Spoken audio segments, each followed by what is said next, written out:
Easy E, how are we? Johnny, what is the story? It was effort today. The legs are sore, probably as sore as your head, because those people listening, we talked about last week in the podcast, you had your big 30th last night, and I decided to go for a long run through the Wicklow Mountains and stuff before going to a 30 that night to make sure I earned 1 or 2 points. Not many more than two.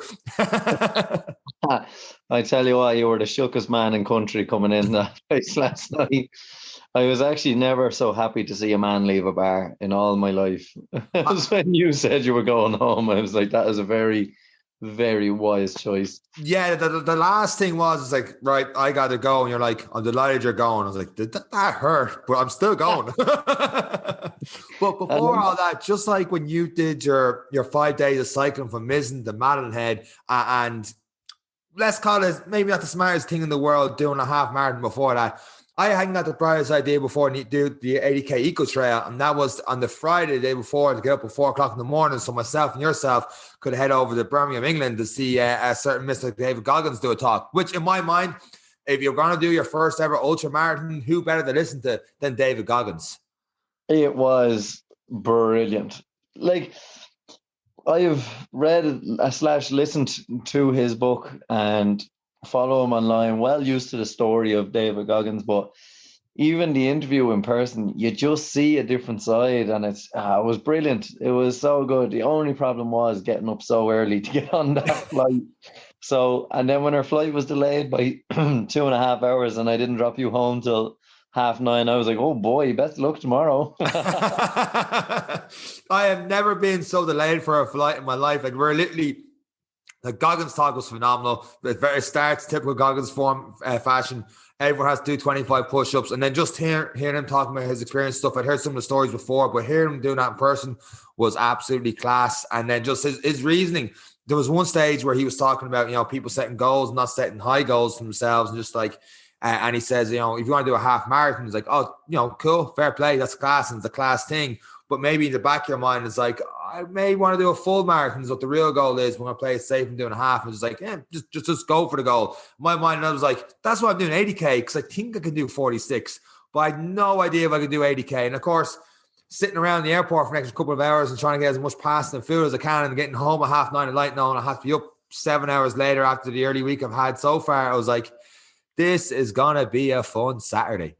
Yeah. I woke up at 8 o'clock. You just started by about a half hour and you shared out the live link, and I clicked in it. Your live link stopped 4 minutes after you started. And I was like, oh, bad day for Seán. Well, you see, I had the GPX thing on it, and I was like, so all the maps and stuff was coming up. And then now it's a problem on my end somehow. I'd never used the GPX. It was downloading the watch. It was like, your map is like 50 points short or something. I was like, this is not going to go for the whole map. And then as we started the race, and it was a cool setup. One of the guys was doing MC for the whole thing. The music was blaring and everything else, and it was a great atmosphere. And he was like, you're not going to get lost. There's flags. It's well laid out. And I'm like, well, I don't need the map. So I already had the live track started. So I was trying to knock off the map as I was running, and then reset my phone so I could look at, or reset the watch so I could look at different paces and stuff like that. And what I was doing, rather than just seeing a map going ahead and whatever, and rather than looking at flags, have an idea. And out of all the races I've done, I probably looked to watch so little because I didn't want to see it in terms of times and stuff like that. It was just rough idea. Okay, I'm near this pit stop and stuff like that. But we'll get into that as soon as we hit the intro music for this week's episode of the Any Given Runday Podcast.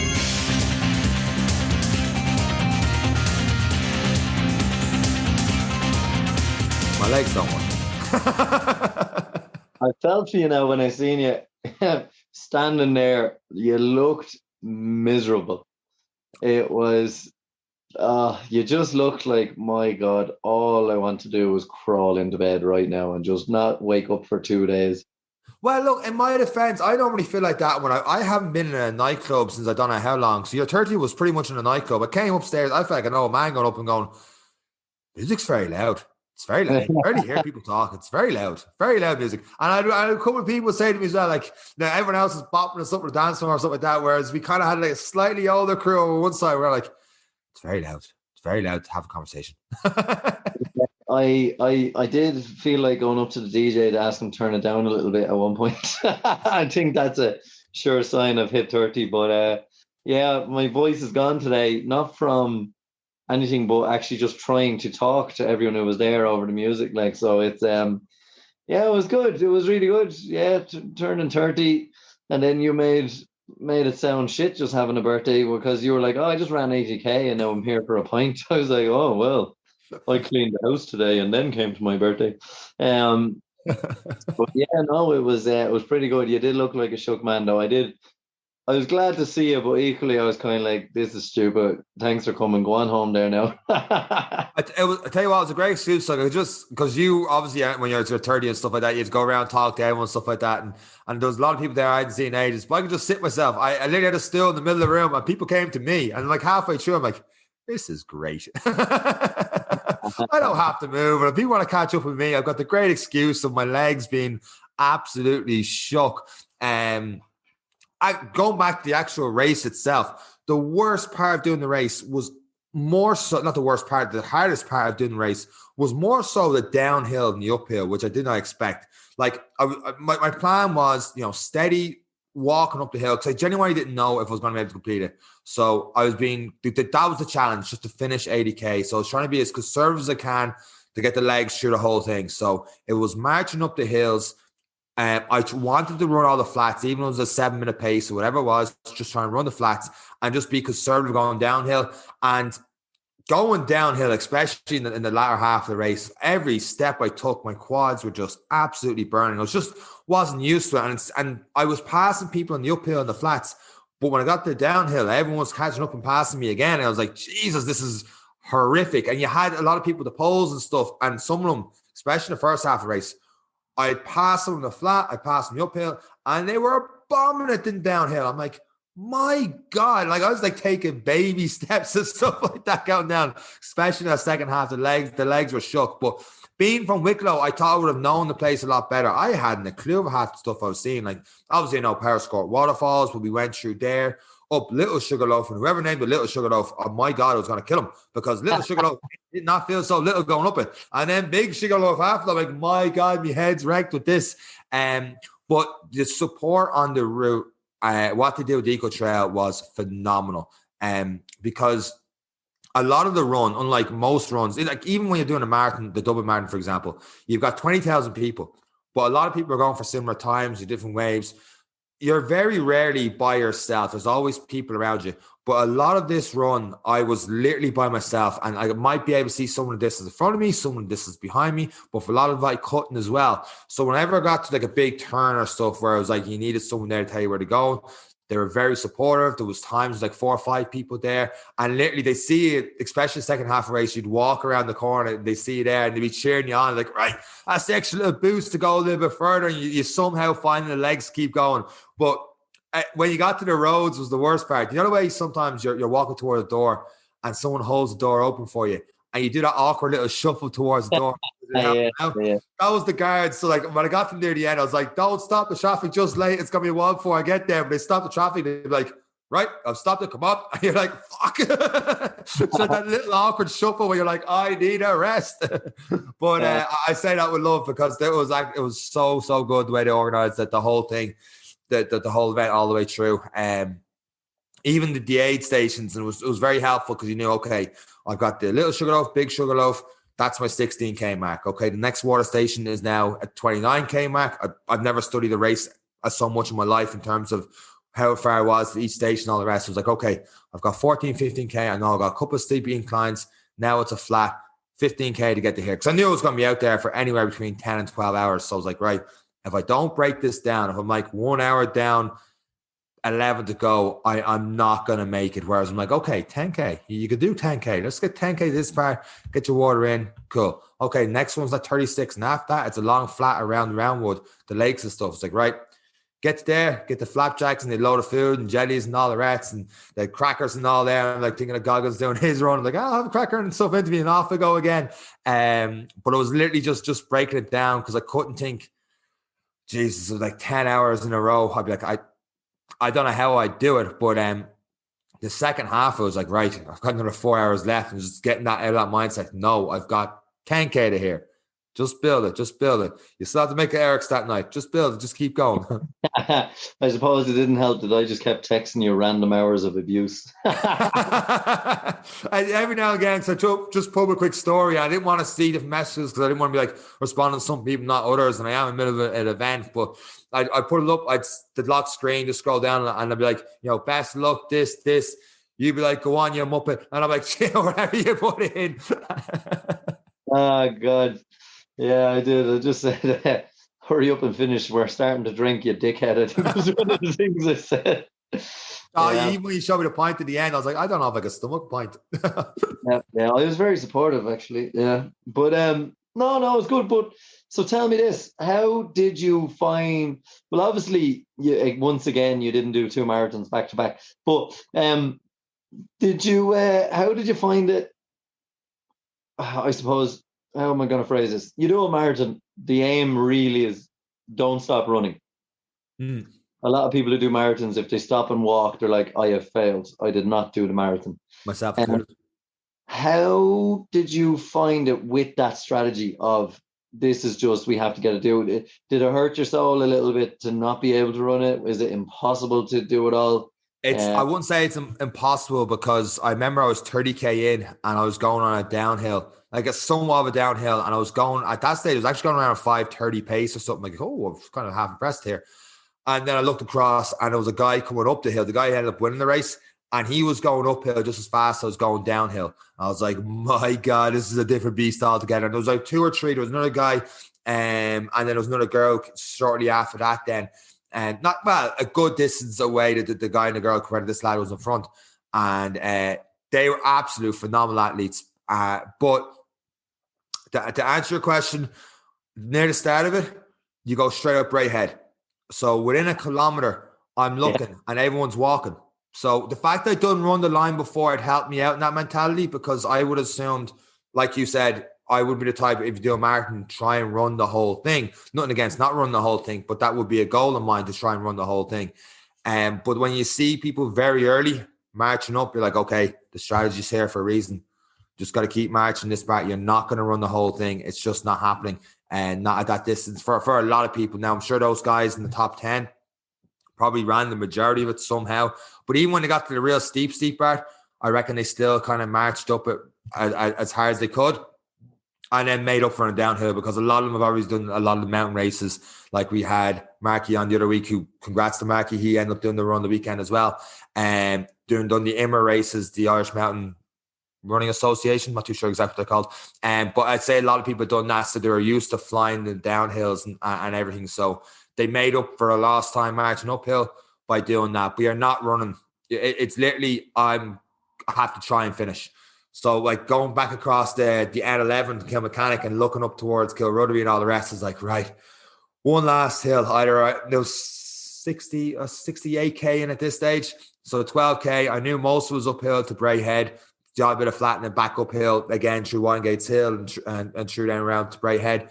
But I was like, if you make it up this, you just have to crawl down Braehead, because I never went down Braehead slower in my life. I was taking little baby steps down it. So much so there was a guy with 2 dogs like passing me out, and he kept going straight, and whatever his track was kept winding around.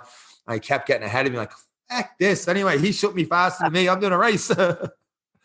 Yeah. But you just have to march it and just take each step by time, and just know you're out there for a long time. And I say this after like being my first race. I'm not saying this is I'm an expert or anything like that, but that's just the way I had to approach it and do it. And how did you find food-wise? Were you hungry? Did you find yourself longing for food, or how was your strategy there? So you had sent me a podcast through Tom Dixon and Irish Trail Running, and it was about the race director. His name escapes me at the moment, because I'll tell you why in a second, because my head got was fried at the end of it. But you'd sent me that podcast on the race and everything else, and they were saying try and get food in every 30 minutes or so. So I was like, these guys know what I'm talking about. I've never done an ultra. I'm going to try and get food in every 30 minutes. So I got the Braehead on a little bit, had a Nutrigrain bar into me. I knew, okay, another 16, another 8K, get through these hills. I'll have whatever is there. And then I started eating a bit of food and stuff before. I had little protein, nuts and stuff as well for energy. But halfway through, I couldn't eat anymore. I only had one bottle of Lucozade and they had iced tonic drinks, so I had one or two of them. Didn't even drink too much water, just drank before I felt thirsty. But halfway through, I couldn't stomach it. Like I literally had half a Nutri-Grain bar. It's like, if I have any more of this, I'm going to feel like I'm going to get sick. Now, it wasn't weighing me down, but I didn't feel bloated or anything. It just felt, I was able to move, but I felt kind of sick. Does that make sense? Yeah, and what's going on there is you're exercising so long, your body is starting to prioritize where it wants to use its energy. So digestion is not on the high list of priorities of your body's survival mode. So it's kind of telling you, listen, we can't do that and this. Take your pick. And that's it. I had to just pick, okay, I better just keep running then. So in the second half, I definitely ate a lot less in the first half. Not that I ate a lot, but I just couldn't digest anymore. And I was like, right, just get some fluids into you, as much fluids, and just keep on going from there. And that's where the trick of putting a gel, that's where the gels can come into good. There's not much digestion required, but you're still getting the nutritional element in. If you can mix it in with a bit of water as well, it's even easier again to get in, but you're still getting in the carbs and the calories through some of the denser gels as well, and salt tabs. If you can mix it all into this super duper I need to survive shake, it is a good thing to do. So a lot of us, I felt it on the cycle, that you're 7 hours on the bike and the body's just like, I can't eat anymore. You get to dinner, you're like, I can't stomach dinner, and you're just force feeding yourself. And that's even when you're only cycling, you're not running, like, so yeah, you learn a lot about your body when you go over that distance or that length of time of exercise. Yeah, even when I finished now, I the hot curry and stuff there, I just about finished that. We got back to the house. It was like, right, better have some food quick. We knew there was no food in the house. We got a chipper. I had a bag of chips and I barely had half the fish. And I was like, I can't stomach this. I have nothing left to give. It's just like, I couldn't stomach it. And then and then you're sort of 30th at a pint. I'd have another half pint in front of me. And a few people were like, you'll enjoy the pints tonight. And I'm like, I don't know if I will. And the first one went down okay. I struggled a second. And then one of the guys bought me another pint. And I'm like, I must have left on the table for the best part of an hour. And then eventually I was halfway through that. And then one of the other lads was like, do you want a pint? And I'm like, absolutely fecking not. Do not go near me with another pint. I am done. I am tapping out. So come here, we went to David Goggins and he talked about his 100-mile race where he didn't even train. And he got to the point where he was seeing triple of everyone pissing blood and his bodily functions were starting to shut down. What low points did you reach? And did the doubt ever cross your mind? Once I was over halfway, I was like, if I walk it back, I might squeeze in under 12 and a half hours.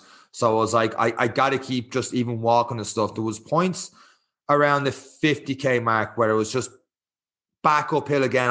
I knew I was another 15K away from the last real aid station. And I knew it was just all uphill for a lot of it. That was a struggle. And the pain when the soles of my feet was getting pretty bad. Once I got near enough to that, I got my second wind and I was able to run a lot more. I was getting towards power score and stuff. I'm like, oh my God, this is the second wind. This is my David Goggins mile 81, so to speak. I'm like, I'm gonna finish this. I'm gonna do, go real hard. And I got to the aid station, like, I'm done. And I knew, because I knew then that the big sugar loaf was ahead and the little sugar loaf was ahead.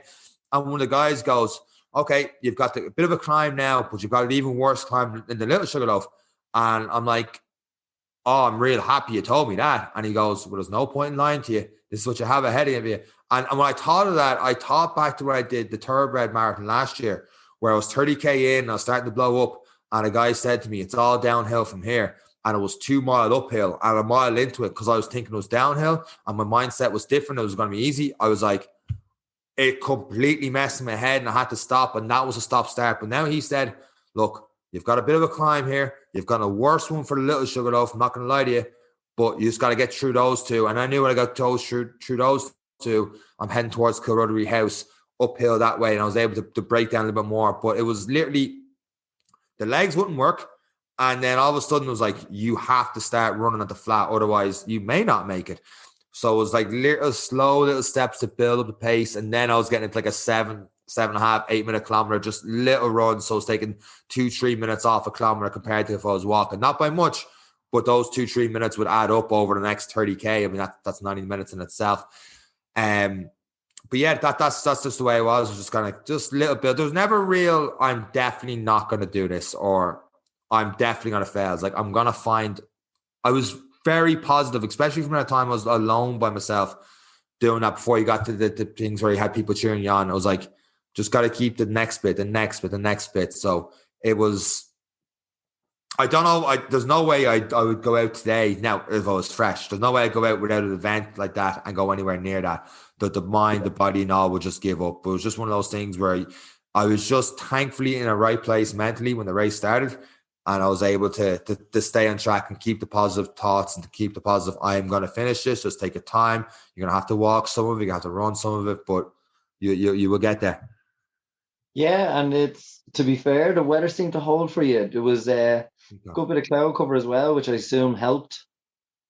Yeah, it was like, we did the marathon in 2019 in Dublin. That was that kind of day where it wasn't too cold, it wasn't too warm. Now, the folks and the girlfriend who were down supporting me at the end of the race, unfortunately, they were there for 2-3 hours, so they were pretty cold by the time I seen them. I laugh for that. Then your man, I've never had this before at the end of the race. I just kept, I don't know, it was mentally as fatiguing as it was physically, but I kept kind of blanking and stuff at the end. Like I was just like talking to folks and I couldn't remember words and stuff like that. I'm like, oh, I'm going to struggle at Eric's 30 later, the whole conversation with anybody. I was real nervous about drinking pints because of it. But then your man called me over for an interview and I can't remember now. I can't really remember what he was asking me or what I was answering about. I was like, oh God, Neve has it recorded, so I'm afraid to look at the recording of what I was saying, but he was just asking me the event. And I know he asked me about training, about signing up. And I remember talking about, that's my first one. It's like, why'd you call me over?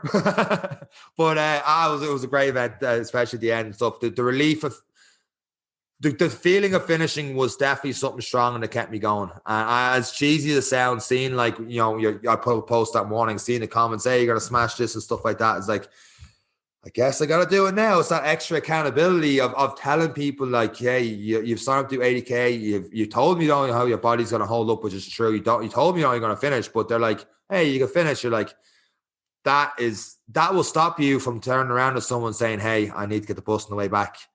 You just got to find a way to keep going unless you're like seriously injured and you physically cannot do it. Like I was in a lot of pain, but there wasn't a serious injury, if that makes sense. Yeah, it was that pain that, it's just the repetition pain, but it's not going to do you damage. You're just sore. Yeah. And sore that night as well. Sleep was horrible. For those that have like the Garmin's, the Body Watch, I went to sleep with it at 5 and I woke up like 7 hours later and I went all the way up to 16. And for those that don't have the Body Watch, it's like out of 100, what's your recovery, and usually goes up 50, 60, 70 points overnight. But this one didn't even start to go up until like 4 or 5 o'clock in the morning, and then it slowly climbed. So it's been a day to nothing. When you were crossing the finish line, how did that feel in comparison to other marathons? The third one was special because that's the time I broke the 4 and I had a lot going on. So that was special. So I was right up there with that. In terms of accomplishments, I felt like by itself, probably the most proud because it was just, especially the last 8K, dealing with all the hills and stopping and starting, and like just the pains in the legs and all the rest. Like I knew I'd done something by finishing, if that makes sense. I knew it was like, okay, this was something where you genuinely didn't know if you could finish, and you set the challenge. At times, I felt like I had no business doing this race because you've seen the guys, the poles behind you, and they're catching up with you going up the hills, and the technique and stuff is good, and technique going down the hills were good. And you can see there was a lot of experienced people out there, and they were very supportive. But I felt a little lost sometimes doing that because it was my first, like apart from Run the Line last year, it was my first long trail run. So I did feel a little bit out of sorts at times, just like, this is just stubbornness. It's that Goggins thing again. It's just like, what if? It's like, I had no business being out there. I've got nowhere enough. I've got a lot of running in the flats. In that podcast, we talked about the trail running. It was like, trust in yourself, because even if you haven't got enough hills, the flats will have a lot of carryover. And thankfully they did. But I felt up there, I was like, I haven't got enough hills. I have no experience using the poles. I didn't use the poles, obviously, because there's no point. Because I wouldn't know how to use them correctly with the correct technique, and probably not doing 80Ks the first time to learn how. But going down hills and stuff, I knew I was out of my element. But I was like, what if I finished? What if I still kept going? What if I somehow found a way to finish? The girlfriend there, the finish line, having a pint with them, and just what if I got to that point? So like it was like, so I put up in the Instagram stories, I knew with the hills after Little Sugarloaf, I knew it still have a hell of a hill to go up Kilruddery. It was like, this is like Rocky 1, round 14. Creed's going to batter you. He's going to knock you down. It's like, can you get up? Can you keep going? And then getting to that Bray Head was like, okay, I got up. I kept going. There's only one way off Bray Head. So you're going to make it. It's just how long it's going to take you to get from the top of the cross down to the bottom. Like, you're going to get there. And then it's just having enough energy so when you get to the seafront to somewhat jog at that halfway down the seafront towards the finish line. Because no one wants to walk that bit. It's like when people are cheering you, you want to somehow find the energy to get that somewhat of a jog in and keep going from there. So that was a hell of a feeling. Because everyone around you is just people just out by the beach and walking their dogs and stuff. And because there's such a huge gaps between people at the end, like there's probably the person before me was probably in like 5 minutes beforehand, because I could barely hear them being cheered. And then there was no one like 4 or 5 minutes after me. So it was just myself jogging with the backpack on and the number and everything else and just slowly marching along by people. But it was incredible actually, even up in the trails. A lot of people seemed to know what was going on because like, geez, fair play to you, go on, keep it going. Because it was just me with a number and a backpack, but they knew something was a big distance, like, so it must be a big deal.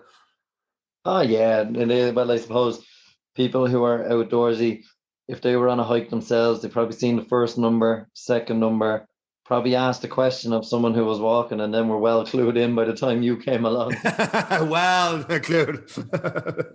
But it's a fabulous achievement. Like 80 kilometers on a road is or on a bike is impressive. 80 kilometers running is impressive, but 80 kilometers over mountainous hills, nearly 2,500 meters of climbing, is by far impressive. Like it's beyond impressive. It's absolutely brilliant. It's amazing that your body held up, but more importantly, mentality. And I think it's a testament to, I don't want to keep harping on about our failed marathon, or our first attempt at a marathon. But the mentality of knowing you can complete something makes a big, big difference, even for a challenge like this. 100%. It is. It's I suppose that to wrap up the podcast, we can go back to the Goggins talk on the Friday where he talked about he's like, I always don't get stuff done the first time. So he went through Hell Week 3 times and stuff. And he's like, I didn't fail. That was my first attempt. I didn't fail the second time. That was my second attempt. Not treating everything as failure, treating it as attempt, and having that mentality of go, okay, find that way to keep pushing. And even if you didn't get your right time, you found a way to finish and taking the positives out of it to keep building onto it for the next time. So like, I knew my body's been bits before. Like you said, that first marathon, we're 20K in, I was walking and you were walking and I was walking, and we just weren't in sync on it, and we're almost killing each other. But somehow we knew we'd get to the end. And then even when you go longer distances, your mind's just set up for it. Like any sort of race day, if you're in the right mindset of this is what I have ahead, I think most cases, unless you get serious injury along the way, you just find a way. You're set up for a long run. Like, it's a lot harder when, and I've seen this done on like Hell Week shows and stuff like that, and you've probably experienced this, where they try and break you by saying you're going up and over the mountain and you think you've got like a 10K ruck or whatever it is, and it's done, and they go, oh, you're done. Actually, no, you're not. We're going back. And you're like, oh my God, that's a killer. So like if I was just say that event 40K in, so I do 40K, I only got to 40K and go, oh, brilliant, did 40K. Actually, this is an 80K event. You're like, switching that mindset is I don't know how people do that, but to set yourself up to start going, okay, this is the goal, breaking it down from there, and just breaking it the smaller little goals rather than, oh, I'm 2K in, I've got 78K left to go. And I suppose the final statement, Seán, would you do it again next year? Well, the finish Rocky won was Apollo Creed says there will be no rematch, and Rocky says, I don't want a rematch. So I say, no, I don't want a rematch, but we know how that story ends. He has the rematch. So I think part of me will want to go again next year to see if I could get a better time, just like I'd like to run the line this year to see if I can get a better time, just to see. but it's not something I would definitely do yet. There are a couple of different challenges that I want to try first next year. I was going to talk on the podcast, but I decided not to talk on the podcast. Look at a little bit more. There is one or two different running goals I have for next year. I don't know how close they'll be to this. And I also want to see how my body holds up in the next week. I'm supposed to do the Galway Marathon this Saturday. So I'm going to try and run on Tuesday or Wednesday. If I can't run at all, I won't do Galway because Dublin's the most important thing. And I want to see how my body holds up doing Dublin. If it's a case of, if I do Dublin going, the EcoTrail didn't quite recover. It took me long because I know, like, obviously I'm stiff and sore and barely walking around the house now at the moment. Now, by next week, I could be like, so here's how I got on Galway for the marathon. But also by next week, I'm like, I couldn't move for the marathon. So I just pulled myself out and it just wasn't happening. And then the same with Dublin, that put me a setback. So it's very close to the Dublin Marathon, and Dublin Marathon is something I want to do every year. I love that tradition of doing them. It's only going to be my fourth one, but I love that tradition of doing that marathon every year and everything that's going to lead around that. So it depends on how I heal up over the next couple of weeks. If it's good and I feel great and I feel like I could do more, then yes, providing I get one or two other little goals in next year as well. Brilliant. Well done again. It is a phenomenal achievement. I'm not jealous of this one. I'm jealous you did it. I'd like a medal, but equally I'm very happy I didn't have to do the work for it. But well done. Thank you. Didn't get a medal, by the way. We got a Wicklow Wolf tanker pint glass, which will come into better use on Sunday evenings watching football. Oh, very good. Can't drink out of a medal. That's a bit disappointing you didn't get a medal, though. We got a very nice t-shirt as well, though, so I'll be able to rock the t-shirt and drink out of the glass, so I'm happy out. Very good. Well, on that bombshell, we will finish this week's episode of the Any Given Runday podcast. Well done to everyone who supported Seán over the last day and more, everyone who shared their support and liked the stories. It's been absolutely phenomenal to see people getting behind what he was doing, which was a fantastic achievement. And I'll conclude this week's episode and saying thanks for listening, and until next time, take care. Bye.